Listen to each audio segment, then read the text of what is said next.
All right, good afternoon. I hope you had a productive early afternoon and late morning, and that you were able to take some good ideas from your divisional sessions. Welcome to the final session, which, as I told you in the morning, is an opportunity to hear from and ask any question you want of three intrepid University of Chicago undergraduates. We did the same thing yesterday with the TAs, and we had a great session, and I think we will again today. Honestly, feel free to ask them anything, right? Am I right about that, guys? Okay. But before we hear from the undergraduates, I am thrilled and honored to introduce the Dean of the College, John Boyer. John is the Martin A. Ryerson Distinguished Service Professor in History. And he has been the Dean of the College at Chicago since 1992. And I'm not sure if you know it or not, but what that has meant for the college in that time is frankly unbelievable in terms of the role of the college and the role of undergraduate education on this campus. Isn't that right, undergraduates?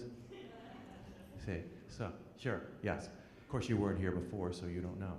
But that said, please join me in welcoming Dean John Boyer to this session.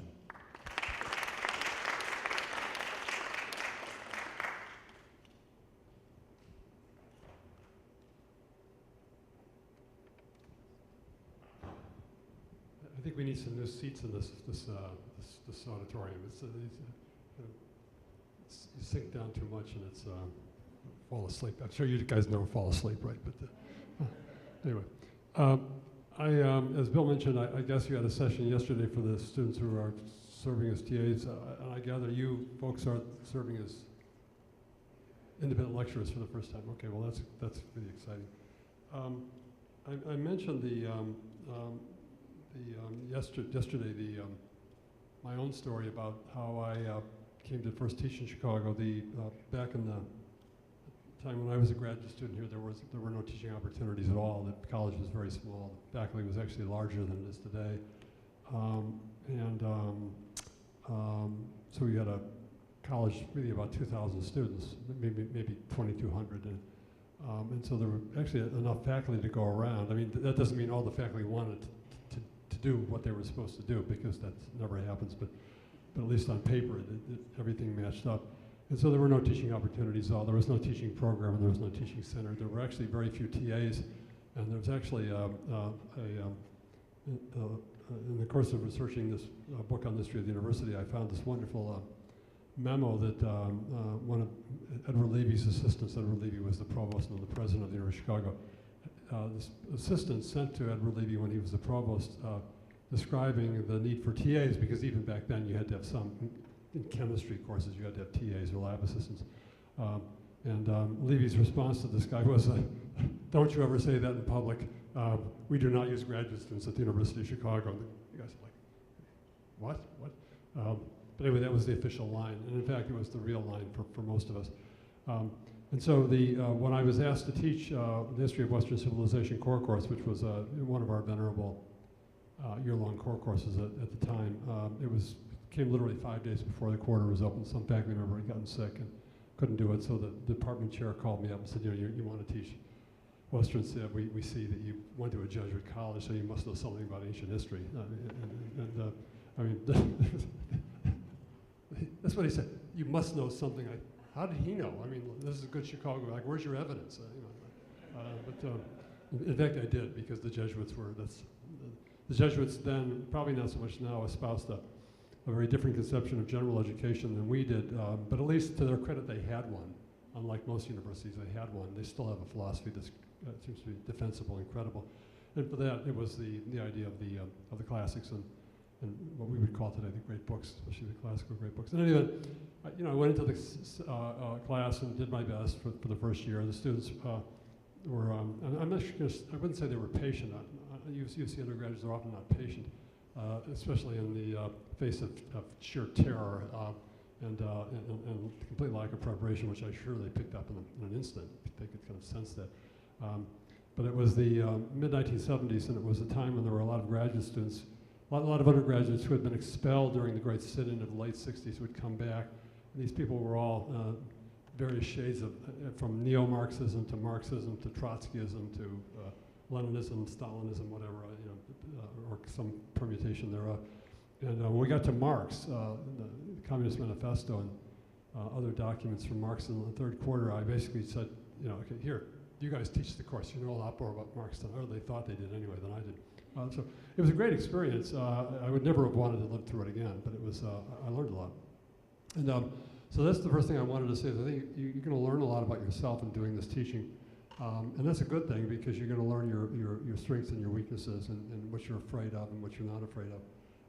And I think the process of coming to understand how you teach and how you want to teach, not just can you teach, do you have the basic skills? The skills are actually not that difficult to acquire. It takes practice and practice and practice, but eventually you get good at it.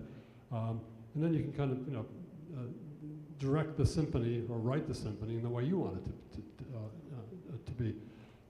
But for that it takes self-knowledge, and so I hope that as you learn our undergraduates and learn our college students, learn about them and learn their interests, their personalities, what they're interested in studying, I hope you'll also learn a great deal about yourself. And I think you'll find that you'll learn a great deal more about your field of study than you ever did taking classes with the senior faculty. I mean, one of the things I learned going to staff meetings of the old Western Civ course, where you had these very eminent people like Weintraub and Carl Morrison and Keith Baker. These are names which may not mean much to you anymore, although they're very distinguished historians.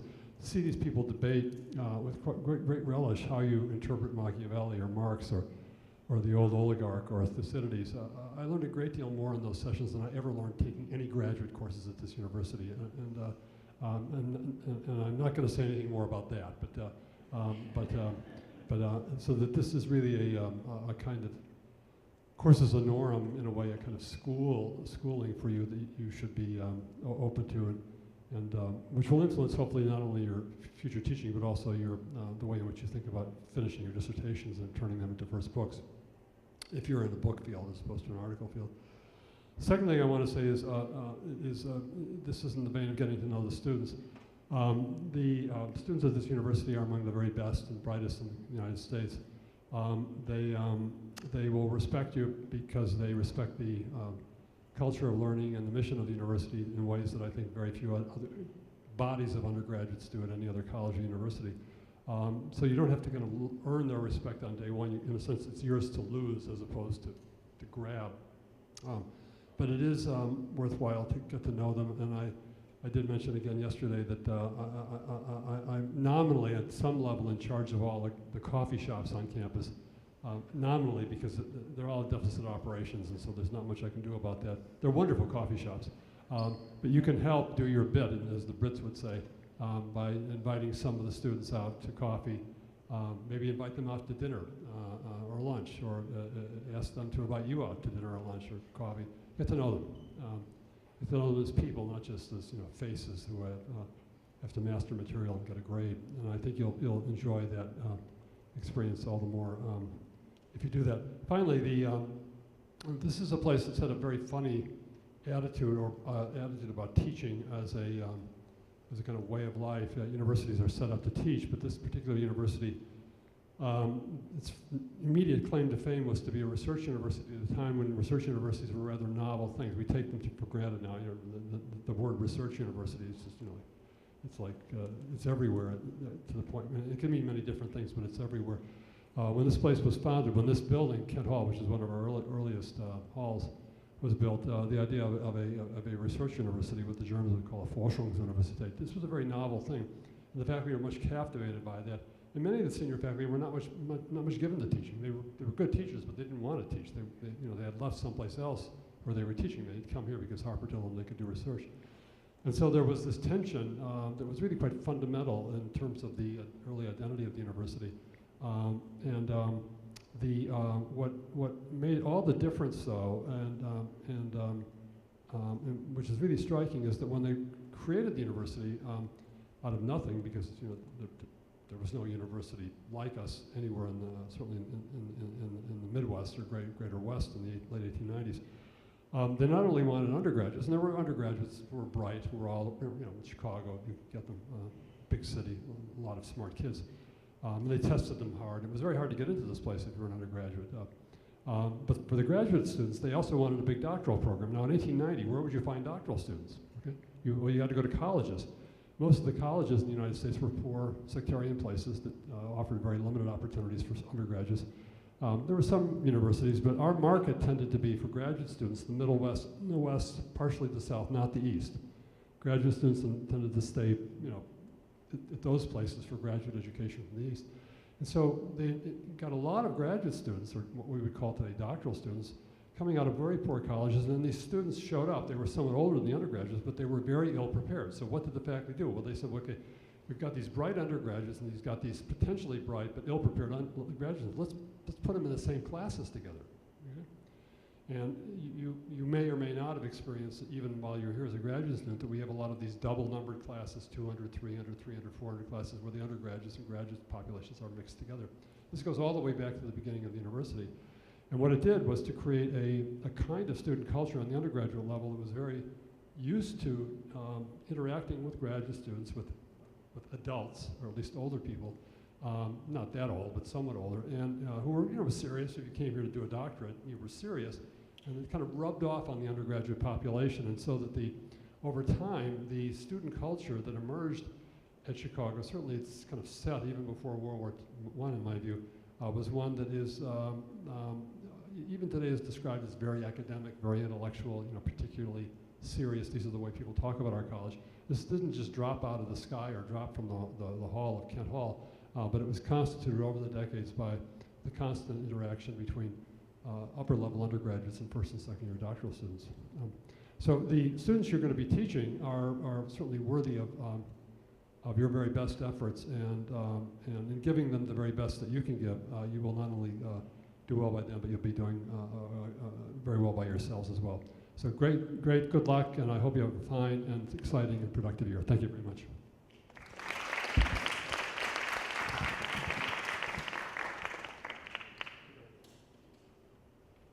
Thank you, John.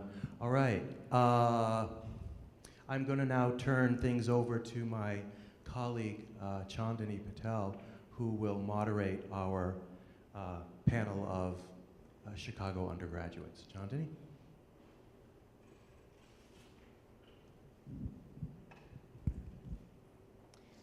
All right, you made it through almost the whole day.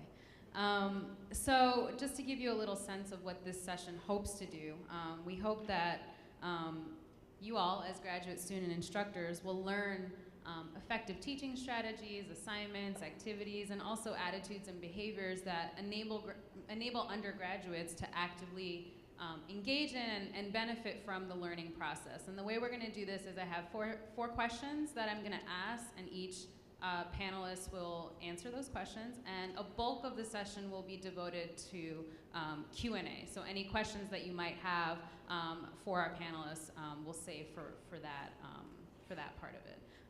So we have Andrew Wong, who is a major in chemistry. We have Joe Masharnak, who's majoring in English. We have Allison McManus, who is history and chemistry. Okay, so we'll have them give kind of their perspectives from not only the variety of majors that they're undertaking here, but also from a variety of classes that each of them has taken across the college during their time here. All right, so the first question that I will ask them is, how has your instructor's organization of a course and classroom management contributed to your learning? And let's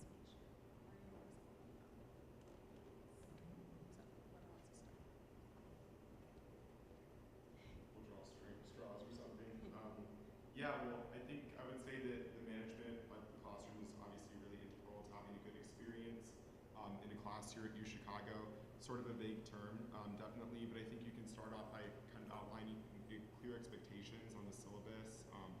also, like, if you're assigning more than about like 200 pages of reading per week or something, probably don't expect too many of your students to be reading that. That's just being fully honest here. Like a lot of students, they do have kind of like a mental cap where they're going to start reading. So just make sure that those expectations are very reasonable, especially if you're teaching, first-year undergraduates who are still kind of acclimating to college. And then in regards to more qualitative classes where you're measuring on the basis of essay writing and things like that, probably try to keep your essays around maybe like anywhere from 6 to 15 pages. It's usually a really good range. It's a broad range, I realize, but usually making the midterms a little bit shorter than might be the final papers, and I'm sure that's kind of a standard across any department that has writing. And then off of your point, I imagine most of you are teaching. Let's just move the mics closer to your. Okay. Is this about good? You can all hear me, yeah? Okay, good deal. I imagine that most of you are teaching in the core, which means that you will have first year and second year students. Is that roughly right? No, never mind, okay.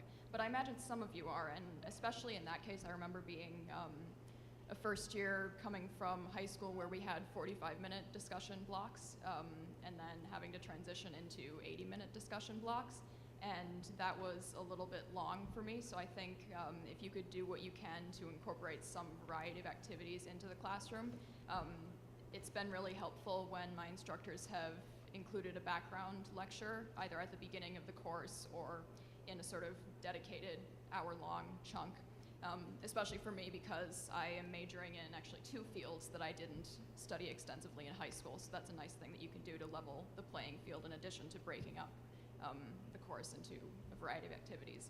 And then as far as discussion is concerned, you can have obviously a whole room of students discussing, but I think it's also helpful every once in a while to have smaller group discussions. And that's not something I see a lot here, and I might like to see it more often.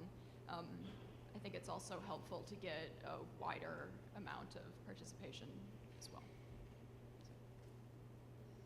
Cool. And yeah, just bouncing off of what Joe mentioned about syllabuses, I think it's really nice to have a schedule, especially since the quarters are pretty well blocked out here. And that way, either a schedule of readings or a schedule of chapters covered if you're teaching more lecture-based class is really helpful.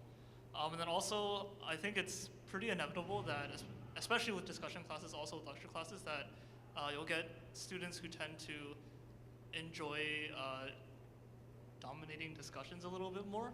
I'm sure you've experienced it in like undergrad and grad school as well.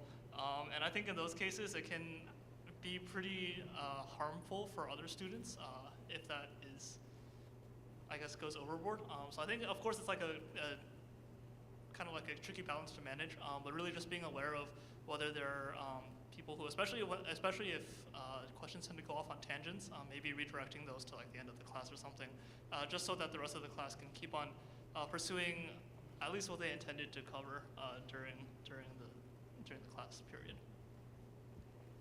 Okay. So the next question is about ungraded assignments. So what low stakes or ungraded assignments that you completed either outside of class or inside of class prepared you for the graded kind of tests, papers, exams? And were you able to understand the link between those ungraded or low stakes assignments and then the graded assignments? So I guess I can talk a little bit about social science ungraded assignments, and then Andrew, you can grab the more quantitative if you like. One thing that I found to be really, really invaluable, especially as I'm going on to write a BA thesis, is being able to reconstruct an author's argument. It's one of the only things that honestly keeps my BA research organized, and I've had a number of instructors that have emphasized that. So start off class with, I don't know, you can either, probably don't want to pick on a student actually now that I think, so why don't you assign 1 or 2 students to get together and present an author's argument, or once you get to know the student body better, you could probably just open it up. But I would really emphasize that. Yeah, sure. And then for, I guess, lecture-based classes or quantitative classes, practice problems are really nice. I don't know how many of you are teaching or planning to lecture, but I think there's always going to be homework and problem sets, right? But with things that have value, students tend to go for going for the right answer instead of actually trying to do the problem correctly or doing it and understanding it, whatever that. So I think one of the instructors I had a really good policy of assigning relatively few actual like graded homework assignments, but having a large number of practice problems that are representative of what he expected in terms of understanding in the course that were optional for students to do. And that was especially really helpful going towards exams and whatnot, because you would be able to see, oh, he probably expects things like this or that. And it also gives a way for students to kind of play with problems without having to really worry about, oh, is this for a grade or not? I think there are lots of really great examples of low-stakes assignments you can do. It's obviously very contingent on the discipline that you're in.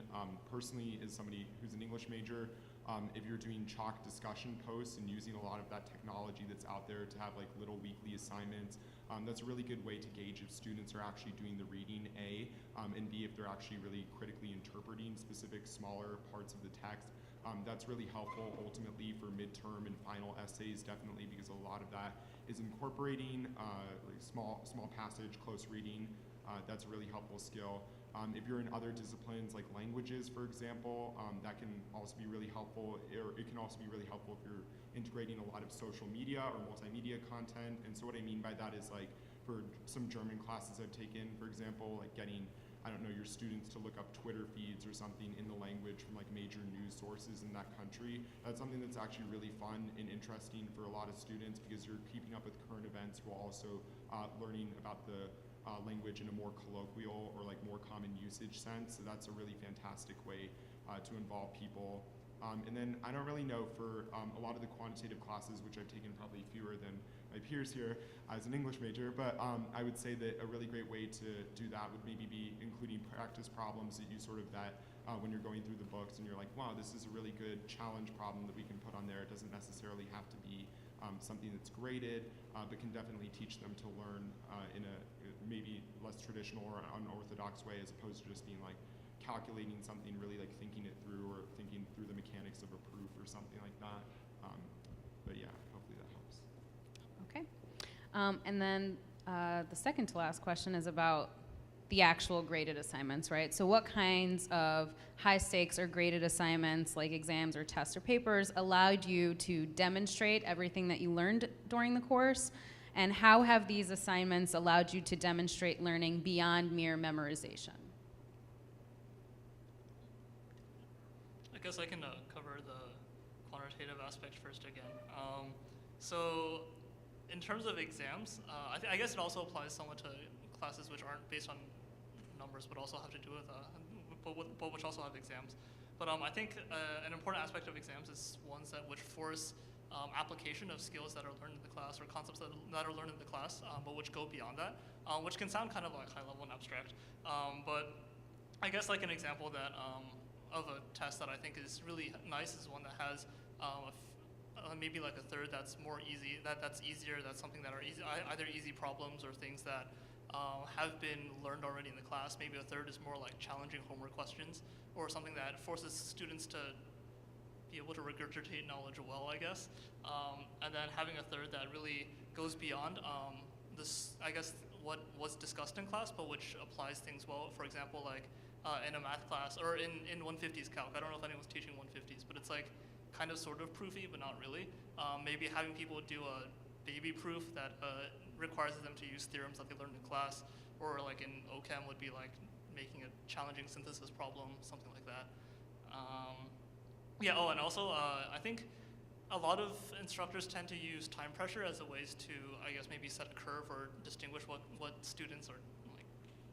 Yeah, I guess basically to set a curve, but I think that tends to detract from the quality of the exams, generally just because you're rewarding people who take tests fast and who are good at guessing, and that's not really what you want to test, right? You're testing people who learn how well do they understand what they do.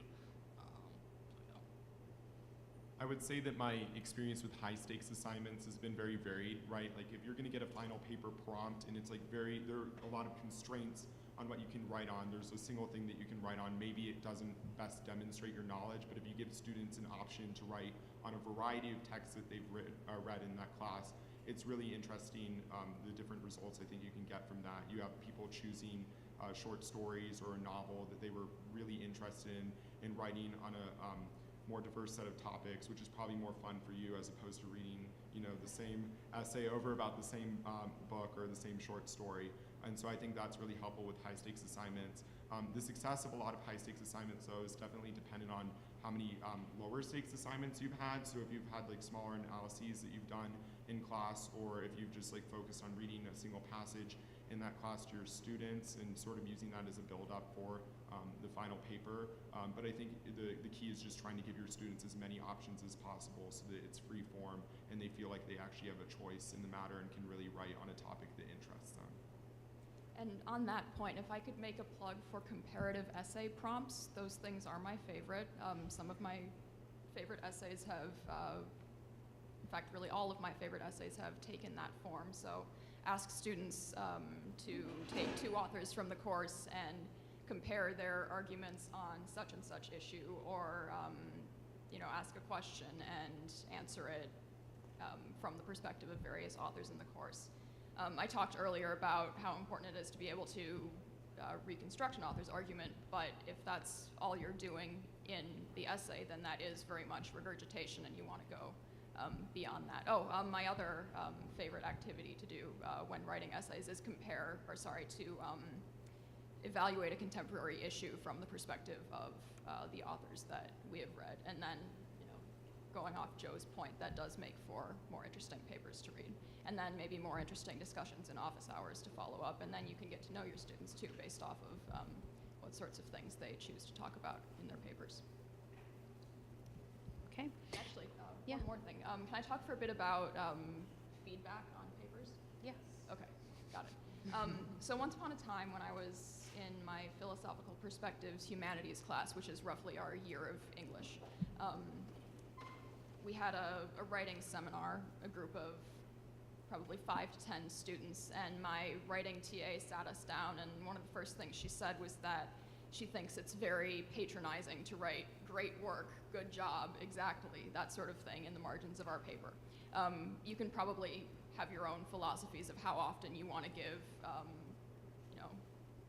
positive feedback versus critical feedback, but I would try to emphasize the critical part and let your students know ahead of time that that's what you're doing. It helped to have that little red flag in my head when I got my papers back from her.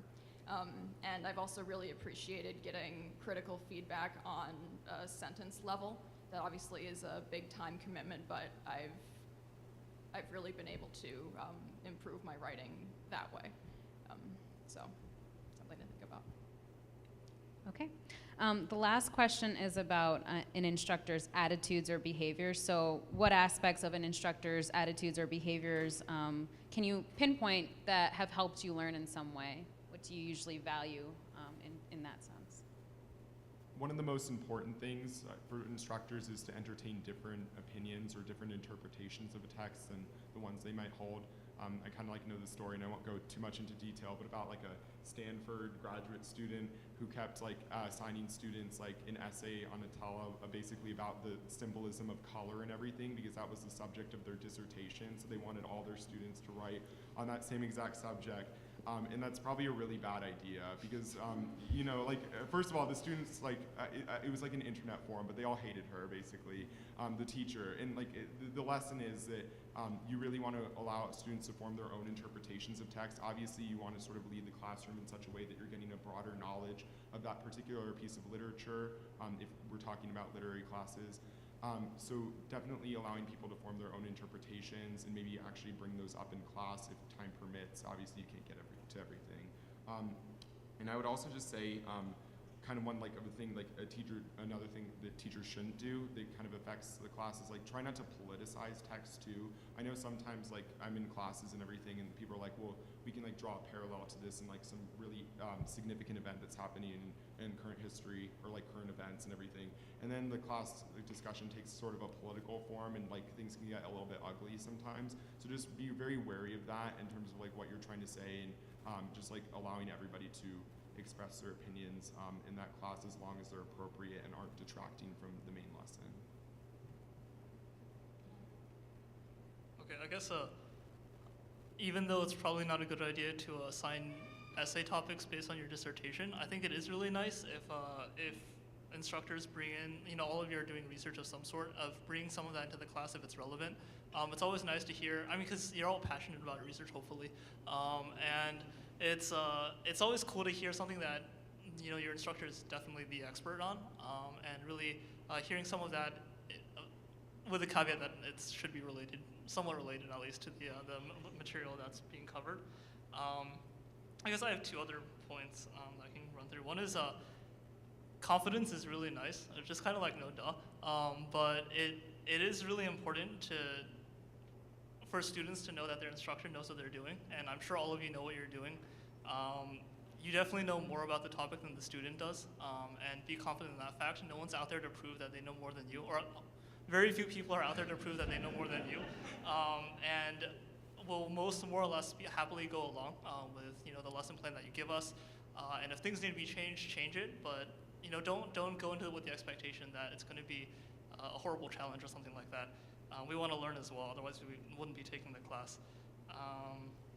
Of course, that doesn't mean if there's something you don't know, like make something up. But don't do that. But if you do know something, be very confident in that. And then another thing is that I think it's really nice when instructors try to push beyond the confines of the classroom in terms of like the confines of what explore the topic beyond just what's covered in the classroom. There we go. I think in humanities or in social sciences settings, that's like talking about, especially if students come to like office hours or whatever with extra interest, pointing them to other readings, something like that. Maybe going to a deeper discussion, or even talking just about like what you can do with a major outside of after undergrad. With the sciences, the summer program I was out over the summer was one that one of my TAs recommended to me. So things like that, like taking interest. If students come to you interested in a field beyond just like doing what the class says, it's really nice if you sort of like encourage them in that, because it's probably something that they're interested in too. I've never had a teacher buy dinner for me, or lunch, or coffee for that matter. Would you like that? It would be nice, yeah. But yeah, just like get to know your students, and especially if they're really interested in the class, spending some extra time with them that's nice. Okay, so I'm told that you all had an inclusive teaching panel earlier in the day, but I think that a big part of a teacher's attitude is their attitude toward inclusive teaching. For instance, it's very important to not only ask for students' names during introductions, but pronouns as well.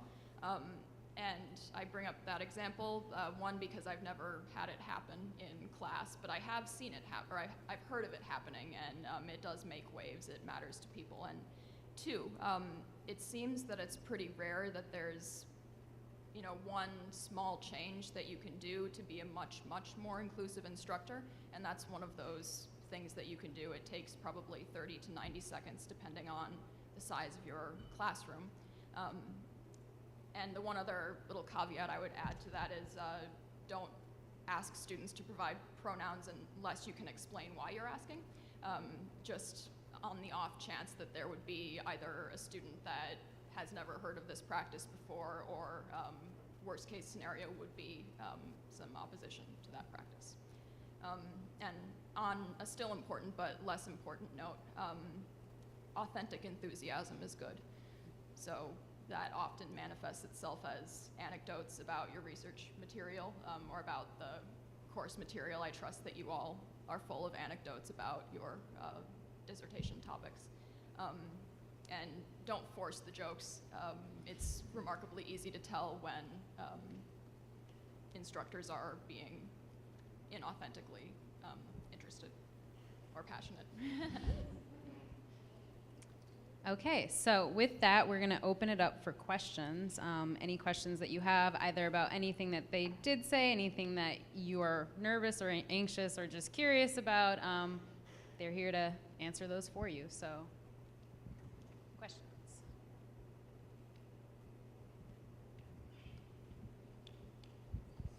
Hi, thank you guys for your comments so far.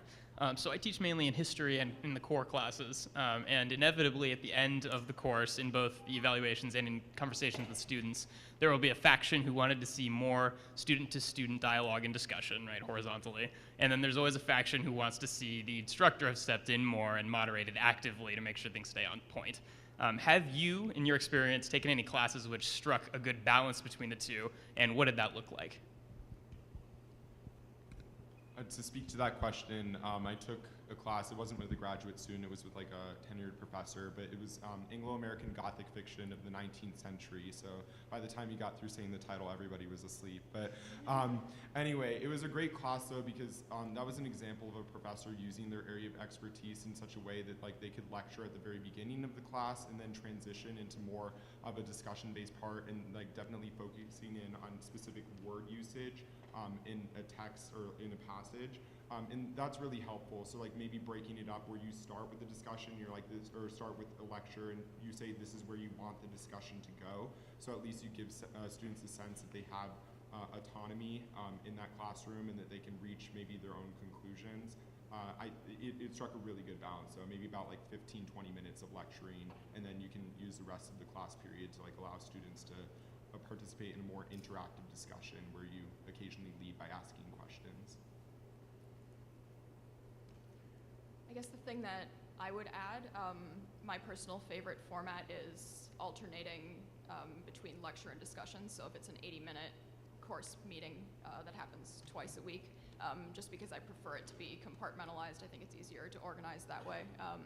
And that way the topic of the lecture is still relatively fresh in everyone's minds by the time actual discussion rolls around. And one more thing, when I was small, I remember seeing an interview of a famous journalist on TV, and I don't remember the name of this person, but he described getting emails at the end of the day. Some of them were saying that, oh, I've got you, we're very, very sure that you're a Republican, and then the other half, we're very, very sure that you're a Democrat. We know that by the way you're covering certain issues. So maybe at some point, if you're getting about a half and half split, that's probably pretty good. Yeah, just I actually meant to talk about I've experienced both sides of both ends of the spectrum, never anything in the middle. So that the fact that you have people going on both sides is probably a good thing. And yeah, I think that I guess one thing that I would envision combining. So I think when you have more instructor-led, even discussions or lectures, it's more helpful for the material. But I find that generally like morale is a little bit lower. Whereas like student-led is super fun, everyone's super involved, but you probably don't actually end up talking about the text too much. So I think it's helpful to go in knowing exactly like what are the I guess like the bottom line, like the things that really need to be discussed in the maybe in the passage or in whatever is the thing that is being discussed, and then letting students have some autonomy in discussing maybe the things outside of like the very key issues that need to be understood in a certain manner, I guess.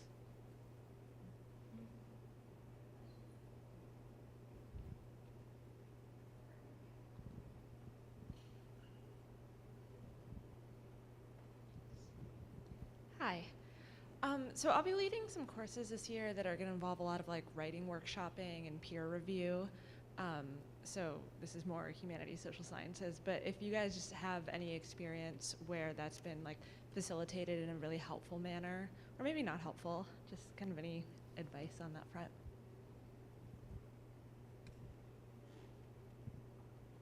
I guess my only experience with that would be in the core. I took Greek thought and literature as my humanities core. And the reason why that was effective is that our writing assistant, or TA, he was a grad student, I think, on the committee on social thought, but he would take all of our essays and he would like group together essays that were the most similar so that we could meet in subgroups within that total classroom so that we could talk about other people's essays and actually really know where their arguments were coming from, like which parts of the text to which they were referring, other things like that. And so I think that's a really helpful way to do it, because you're not only seeing like, oh, I could have gone this way with this argument and I never did, and like understanding how people are forming arguments on the same, forming very different arguments on the same subject. And that was really cool. I guess guess like, again, caveats about that though are just like making sure that everybody gets equal speaking time, because especially if other students are like having time to criticize somebody's essay more than the others, there can be like some like hurt feelings. That was never the case in my group, but like I know some of the other groups had that experience where people like took it very personally. I think being like peer review, that's a really tricky situation sometimes. A lot of people are kind of coming from high school like with the feeling or the notion that they're like very special and that their like writing talents are somehow superior to most people's. And then so like when you come to Chicago and realize that like a lot of people are on the same playing field, just to sort of facilitate that by making sure that everybody is getting like criticized equally, but that it's all constructive criticism, that you're not saying like this was a horrible essay, or as opposed to saying like this line here works, but you might want to flesh out this idea, or maybe like move this to a later paragraph where it fits with this subject a little bit more. Yeah, I agree that it definitely should be done in smaller groups.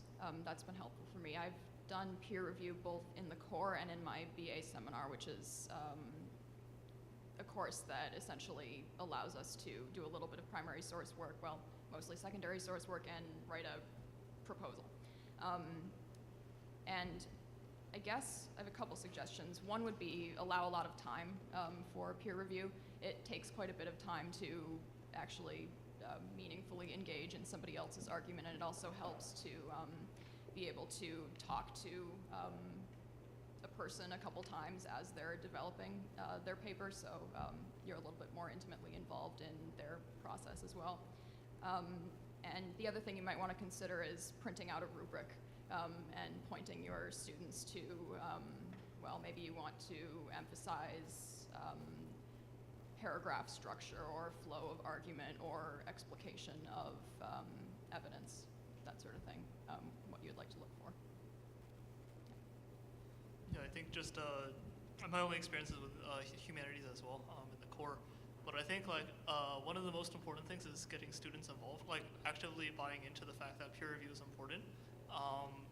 Maybe it's a high school thing, but generally students tend to view it as some more time to procrastinate and put out something that may not be the best quality work that they can do. Or on the other side, giving comments, making it very general, not spending much time on it.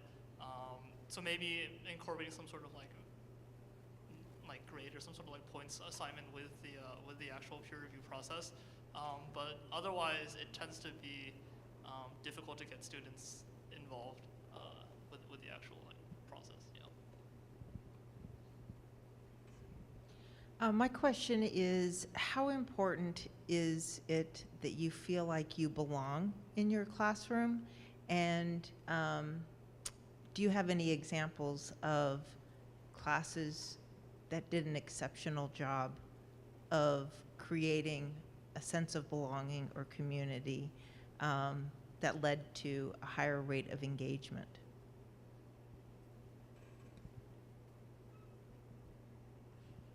Well, the first layer of belonging is probably everyone knowing everyone else's names. You're the instructor, you have the roster, so you are at an advantage relative to your students as far as knowing everyone's names is concerned. So I would suggest playing a name game.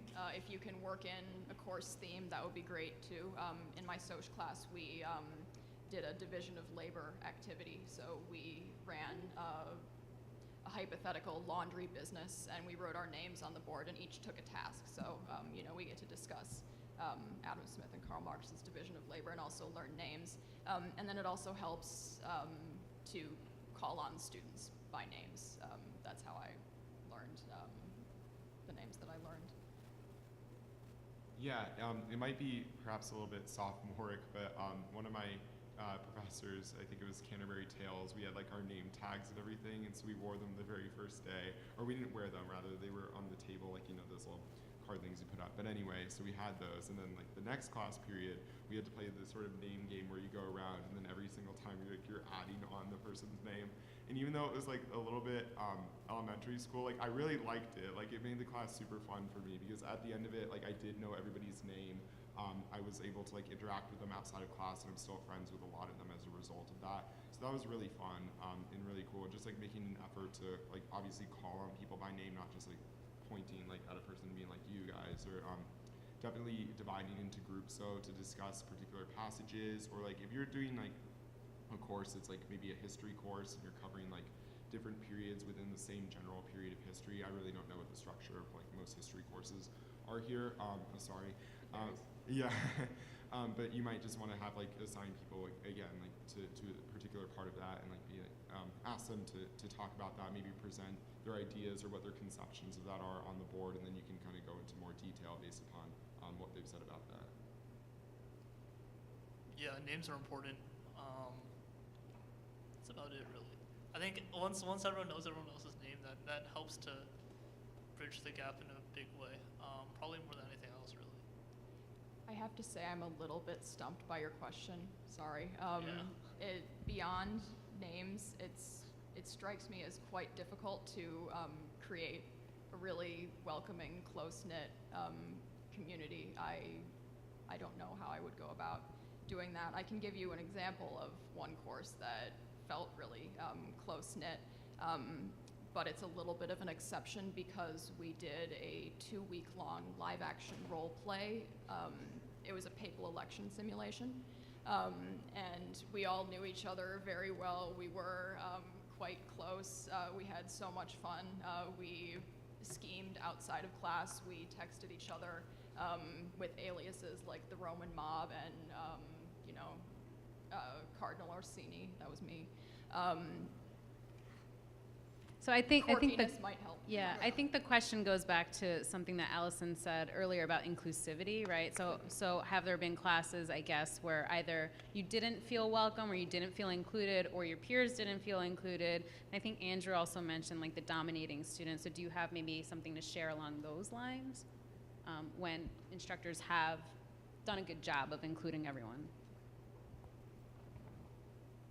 I really only have like maybe one example, like not of like including everybody, but actually the opposite, which I feel like I keep giving the negatives for some reason, so I apologize. But like just, I don't know, like sometimes you can sense in a way that like a teacher is definitely playing like favorites with another student in the class, or like values their opinion a lot more.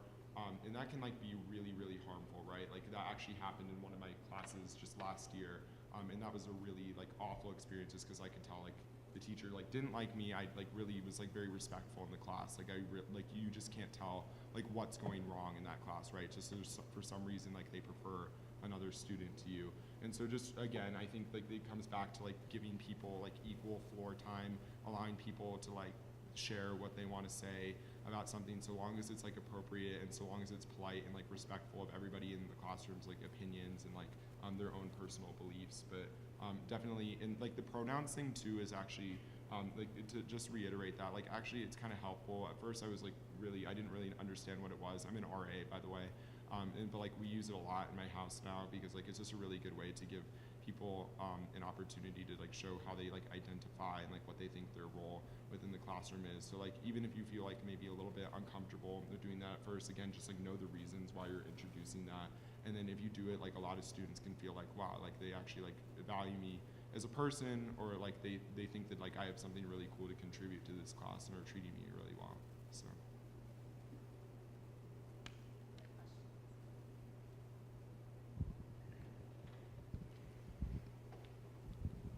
Hi, I just wanted like clarification maybe, or an extension. What kind of formats for these sort of low stakes or ungraded responses do you find to be most helpful? Like how long? Is it better if they're sort of longer and less, or more and shorter? That kind of thing.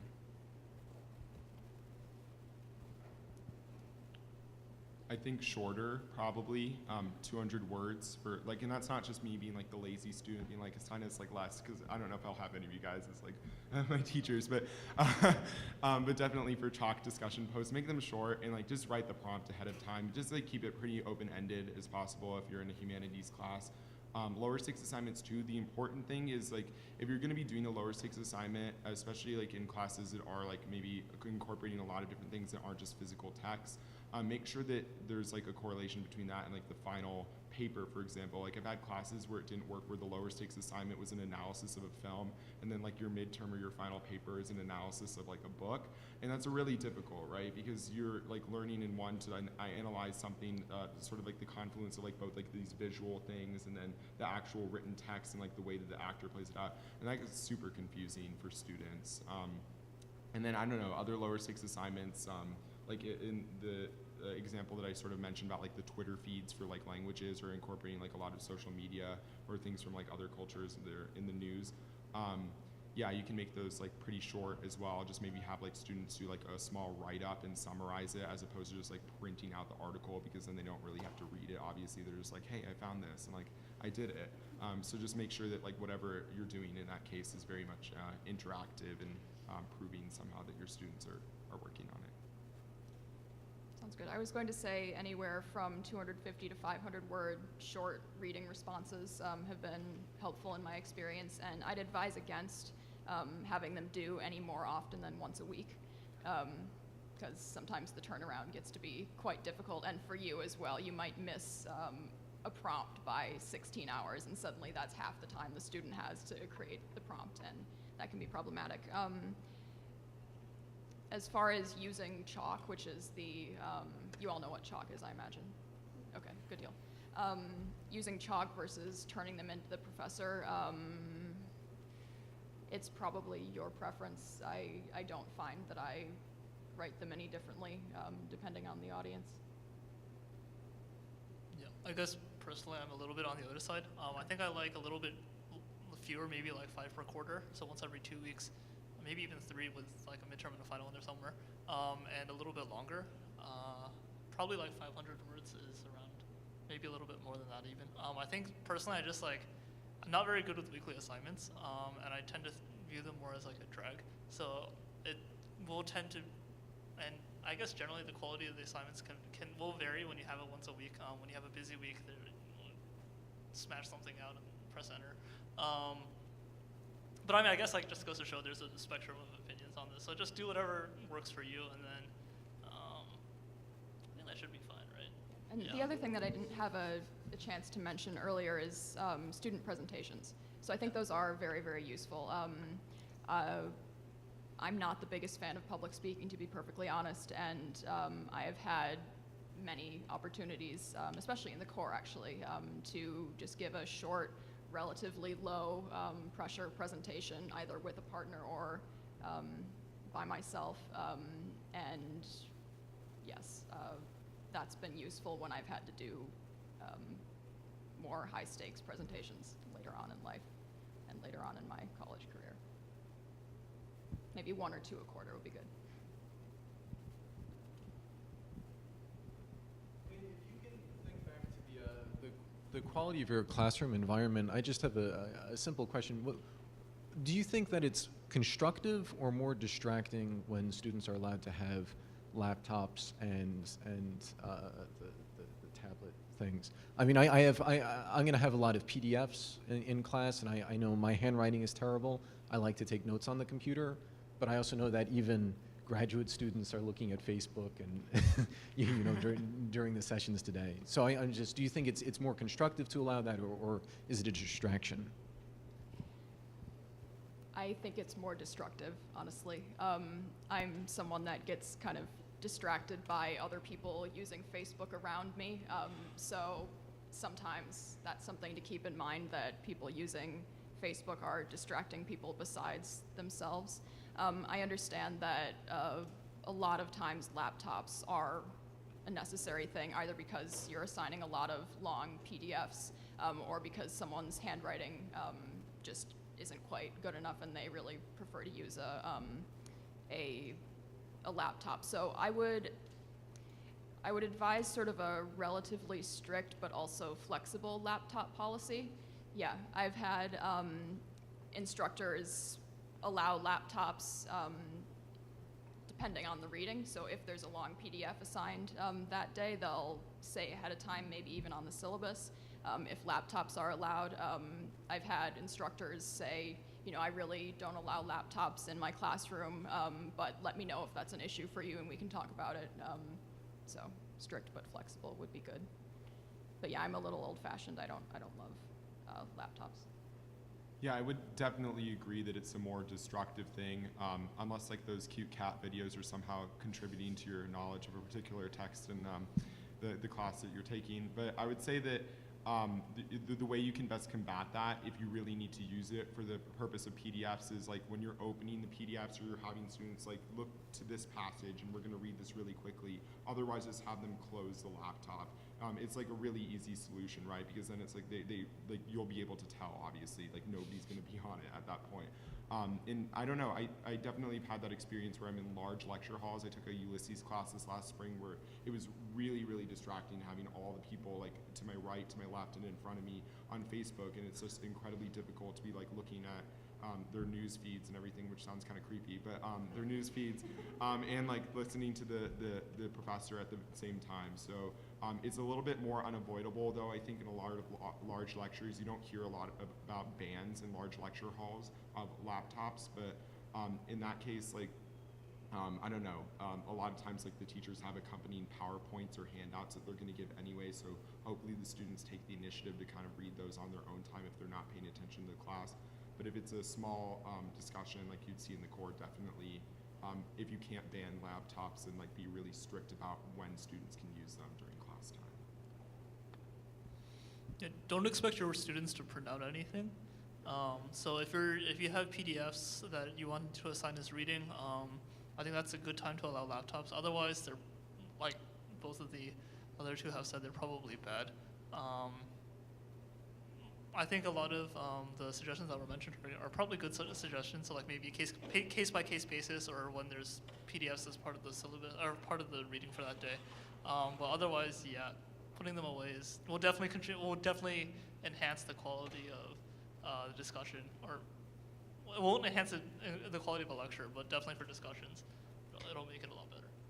Yeah, so just to point out, you might have accessibility issues, right? So some students might need the laptop not only to take notes, but because they have other either visual impairments or just need access in different ways. So that's something to keep in mind. But as they're saying, you can have a pretty flexible policy where you have like a screens up, screens down time, where with certain activities, where students are talking to each other, they might not need the laptops, right? So they're just having a conversation versus a time where you're referencing a particular passage. There's also been a suggestion to ask students to disable their Wi-Fi, right? So that they're only looking at PDFs. Again, you're not gonna be able to really police it or enforce it, but you are kind of helping them think about when it is appropriate to use the laptop, right? So I think being a little bit flexible, like Allison was saying, but also have a policy kind of indicated in your syllabus, or talk about it with the students. You can even survey them and ask them how they feel about, printing readings, because that can be really expensive too, printing all those PDFs. So, any other questions? So we'll take about 2 more questions, and then I'll make a couple announcements. Have any of you had classes and instructors that have assigned creative assignments? Assignments that involve, for example, you've been studying Plato, now you're being asked to write a Platonic dialogue using characters from contemporary times, or something like that. And what spread of experiences have you had, or have you heard others have with those assignments? Do they tend to be more liabilities? Do they excite students? What advice might you offer somebody considering a creative assignment in a core class? So I've had 2 really excellent examples of creative assignments that I've had. The first was in the core, in the Soch core, and we were actually reading The Second Sex, Simone de Beauvoir. And so the assignment was basically to extrapolate her arguments. This is very much related to the idea of the comparative essay, which Allison was bringing up earlier. But in extrapolating her arguments and actually applying that to Sheryl Sandberg's Lean In.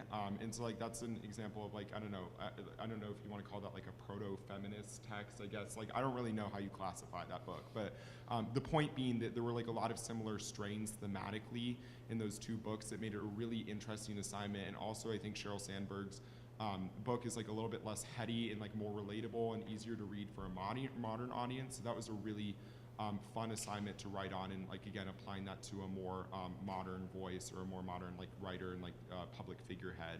And then a second assignment that I had was to take, so like the novel, it's like a 17th century or 18th century French novel, Dangerous Liaisons.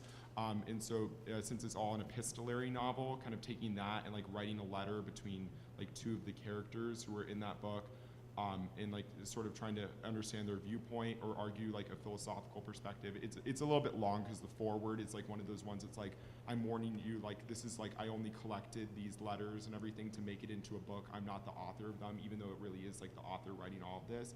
And so like pretending to be like two of the characters discussing that. And I find those really effective just because they're a lot of times like more engaging than just writing an essay on like one passage and just like kind of rehashing a lot of what's been already said in discussion. And it really encourages students to, I hate this term, but I'm sorry, but like think outside the box. And it really does encourage a lot of like, I don't know, like maybe lateral thinking in that sense. And it also just makes you a lot more memorable of a professor, so. So I've only had, I think, one experience with more creative assignments, and that not so shockingly happened in the same course as my papal election live action role play. So I had to write in the character of Cicero and the character of Petrarch, Machiavelli, and a few in my papal election character. I felt very, very dorky doing it for a while. It was a steep learning curve for that reason. Kind of had to force myself to write those out. Couple things. One, it was a very new, interesting way of engaging with the course material, and it also helped me improve my creative writing skills and pay a little bit more attention to the structure of certain authors' writing in order to imitate it. But I think I wasn't as huge of a fan of how they were graded. They were basically graded on length. So if I got 3 pages, that was a check plus, and you're good to go.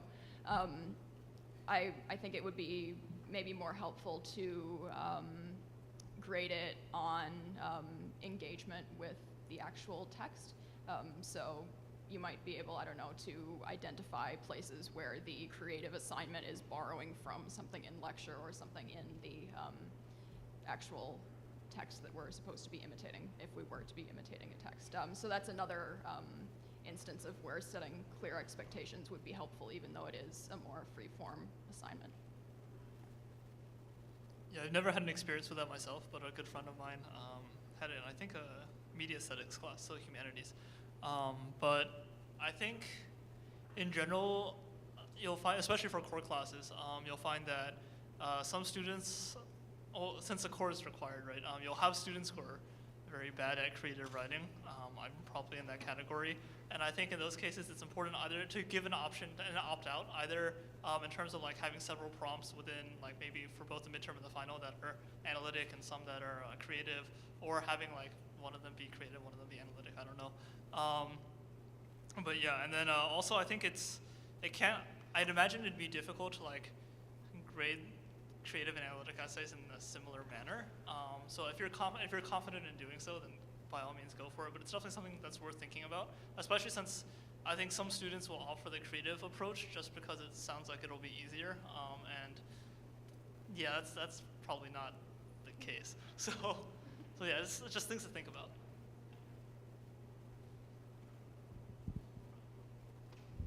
Hi, I have hopefully a pretty quick question, but it kind of goes back to creating a sense of inclusion. If all 3 of you could just suggest a non-lame, like getting to know you / icebreaker activity that would also kind of help create, you know, good, like I'm gonna have a very discussion heavy class. So something that puts both the instructor and other students at ease and kind of gets you familiar with your classmates.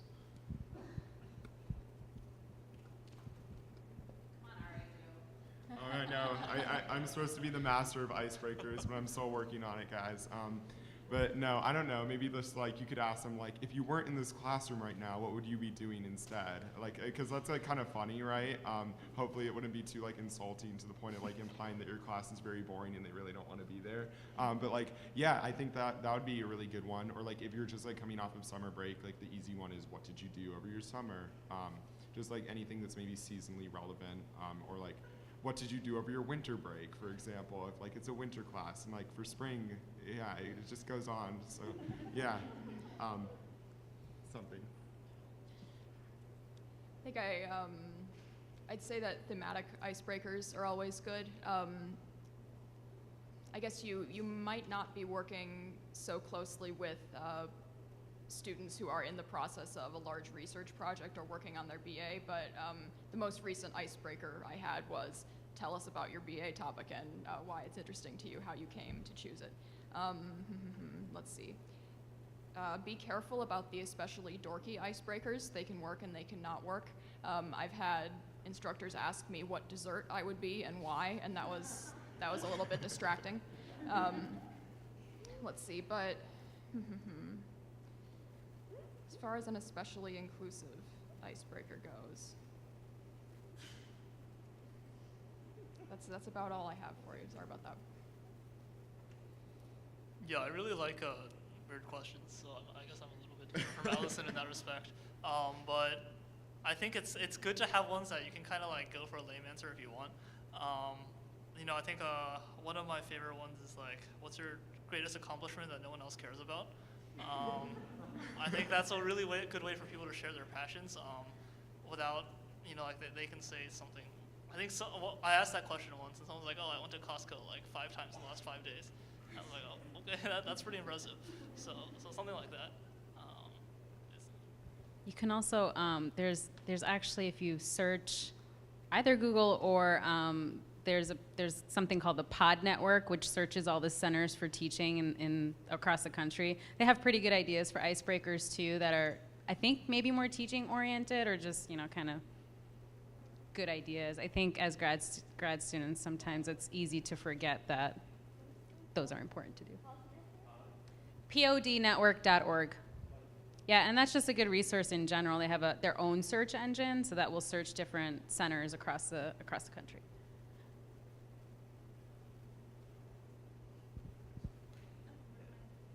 Hi, thank you guys for the information. It's been great. I wanted to know, you've been given great information about how we should structure class and what works and what doesn't. What are the things you tell your friends when they're about to take a course that you really liked? Like, what's the relevant, like the quick hitters, like about coursework, about the instructor? Like, and it doesn't have to be so analytical. Just the things that you guys think are the important information that you think they want to hear.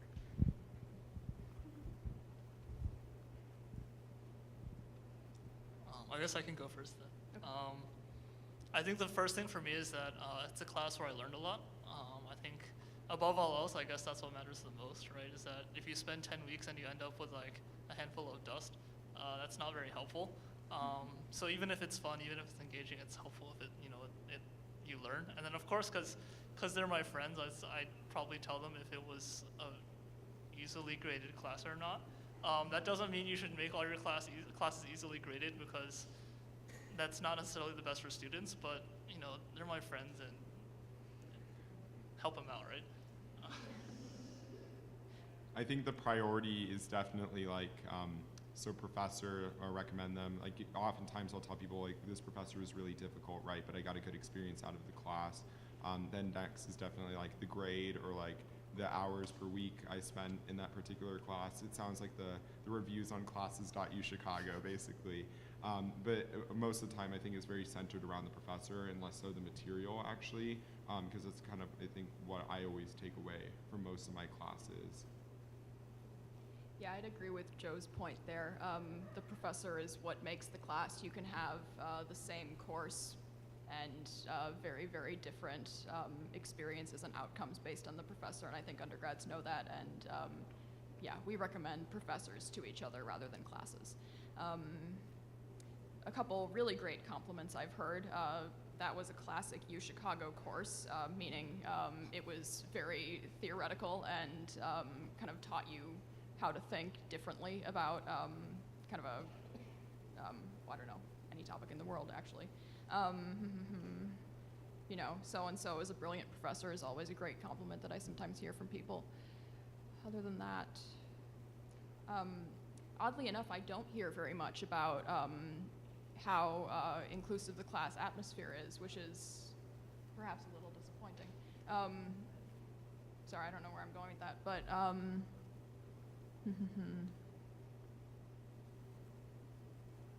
I think I'd like to say that,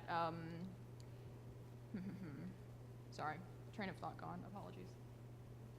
Okay, so let's take one more question, if there is one. if I can butt in really quickly, I remember that generally the biggest compliment I give is it changed the way I think. So that's I mean, It changed the way I think. yeah, but that there are a lot of ways that can happen. So it's not like, oh, you do like A, B, and C, and your students all think differently now.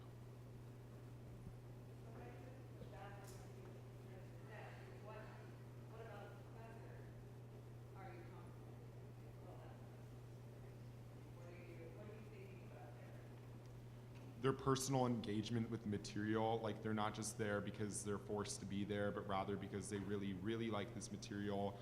They maybe share anecdotes about, like, I don't know, teaching this material to students before. Oftentimes, like, a lot of it can be just due to experience, right? Like, I think you can go into a classroom sometimes, no offense to, like, people who, like, you guys are kind of, like, new single lecturers, right? But, like, I think that can be really substantive if you're going to a class and this person has taught it like 20 times before, but then like they're really emphasizing, you know, incorporating again the opinions of all the different students in there. I don't know, other aspects of it, just again, like to your question rather, creative assignments, like if they like made an effort to have like really interesting prompts that were a little bit by the wayside in terms of what you might expect about that particular book or whatever you were reading. I think I like professors who are clearly very organized, who can give polished explanations, sometimes at the end of the class about what was discussed. Professors who can generate sort of aha moments that way. A lot of them will come kind of at the end when a professor will synthesize things that have been discussed in the class in a matter of a couple sentences and give those really nice well-packaged takeaways. That's what I mean when I have a brilliant professor. Yeah, I think someone who really clearly knows their material beyond just what's covered in the course. And I think that's true for everyone, but some people will either deliberately like simplify things and leave it at that or something like that. But it's really good to know that your professor is willing to go beyond like maybe what's expected of like a core class, and knows more about it and is willing to talk more about it, even if just for like a few minutes at the end of class or something like that. And also I think it's nice if professors have a bit of a personality. So instead of, you know, just for lecture classes standing up and lecturing, or for discussions just like asking questions one after another, but really sort of try to just, I guess, let a little bit of who they are show. It's nice to know that the people standing at the front of the classroom are people as well. Because sometimes it's easy to forget. Well, not easy to forget, but sometimes it's not always evident. There we go. Okay, so last question. Just a quick follow-up, yeah. How often do students actually compare things like grades and instructor comments on papers and things like that, both within a course and across quarters? Does this happen a lot in your experience, or not so much? I generally try to avoid talking about the specific grade just because that can come off as like, I don't know, like tacky in a lot of ways. But I would say that, like, yeah, definitely it's a huge point of conversation as to like how difficult a class is here. That can be really stressful a lot of times. Like I know, like dealing with like some of my residents and everything, like discouraging them from taking like honors physics, honors calculus, and honors all at the same time, because like that is definitely a huge point of discussion. It can detract a lot of people. Sometimes people are so headstrong that they're just like, I'm going to go straight into this class without really heeding like the advice of other people. But definitely I would say that you just want to be wary of not like having a reputation of like being a hard ass all the time. Like you just like want to be very reasonable, again, your expectations, and that can all be outlined in the syllabus and also just in terms of the rigor of what you're assigning to your students. I think people tend to compare exam grades a lot more often than paper grades, and I've never heard of anyone comparing paper comments. I do sometimes, I guess, honesty time in social science and humanities courses, try to go around and guess people's grades on papers based on their participation in discussion and how smart I think they are, and I think that does happen, but that's a weird human thing. All in all, I don't think there's a huge unbearable amount of angst when it comes to grades. I think people care about them, but that ultimately maybe this is a little optimistic, but it doesn't make or break a class for us? Yeah, I think you hear hard or easy or like something like that a lot. You very rarely hear actual grids. At least I rarely hear actual grids. And I try to make a point of not discussing like the specifics with other people. But I think one of the things that I hear a lot is, well, they're hard but they're fair. I think that comes a lot with, that has a lot to do with like either if you're doing exams, making exams ones that are reasonable, even if they're on the difficult side, or if you have papers really explaining the comments you have, or giving people an idea of, well, what are you expecting then? Because if it's just sort of like a black box where like person turns in a paper and out comes a grade, then that's when you'll hear, oh, that's hard and unfair. Whereas if they know why, you know, such and such outcome happens, that's a lot more helpful, and people will acknowledge that. Okay, so join me in thanking our panelists.